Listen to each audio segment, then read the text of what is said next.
الله من الشيطان الرجيم بسم الله الرحمن الرحيم الحمد لله رب العالمين رب السماوات والأرضين ربنا ورب آبائنا السابقين والصلاة والسلام على خاتم الأنبياء والمرسلين سيدنا وحبيبنا وعزيزنا محمد وعلى آله عترة وهجرة ونصرة. Dear brothers and sisters, Assalamu alaikum wa rahmatullahi ta'ala wa barakatuh. We meet again, even though we are not physically together, but inshallah, our effort is what counts, even though there may be distances of thousands of kilometers or miles away. We are still in Surah Al-Baqarah, the ayah right now that we're going to refresh our memory on, and then proceed from there is ayah 249 in Surah Al-Baqarah. Before it skips me, I want to say with a humble expression that finally the translation that has incurred quite a bit of effort by yours truly and by others, some of them you know and some of them behind the scenes. Finally, I think you can see it here. It is in our possession here in this part of the world. I just obtained it a couple of days ago, and may Allah reward and compensate everyone who is involved in this effort, even though it's a shoestring effort. And truth be said, we're running out of gas, and we hope that somehow we can continue this effort on the same channel that we are on or on some other channel. Anyways, so we're on ayah 249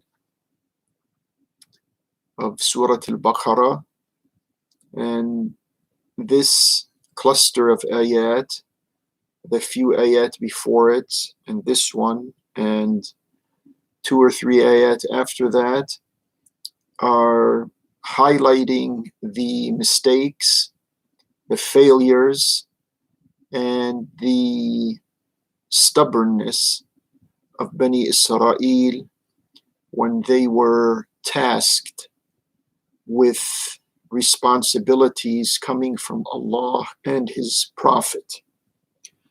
In this case, the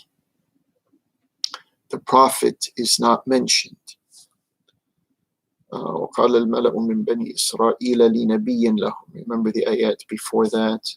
It just said to a prophet of theirs. Didn't mention that prophet by name. So here we are. Let's put our hearts and minds together and do a little refreshing here of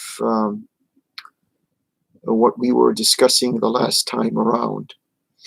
Ayah number 249 says, فَلَمَّا فَصَلَ طَالُوتُ بِالْجُنُودِ قَالَ إِنَّ اللَّهَ مُبْتَلِيكُمْ بِنَهَرٍ. This is the first sentence in the ayah. You know, some ayat have multiple sentences in them.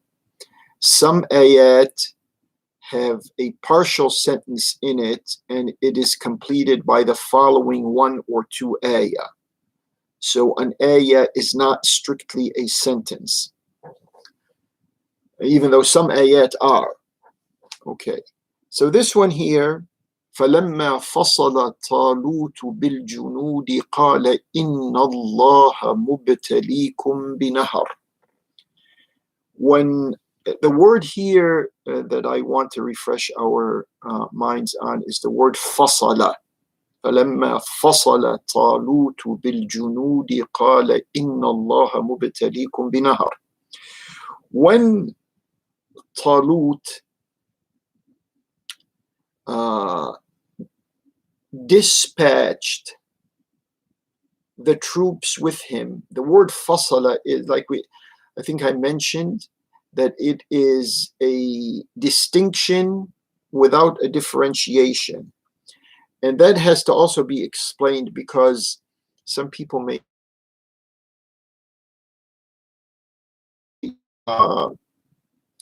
these individuals now who put on their military gear, so to speak, and are being commanded by Talut, they left their own society. So they belong to a society. So that's the society is Banu Israel.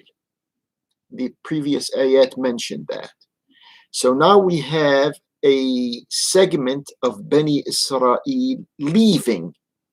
So the word fasala is to drive home the point that this is a sample of Bani Israel. It's distinctive in the sense that it has put on its military gear. So it's on a military mission.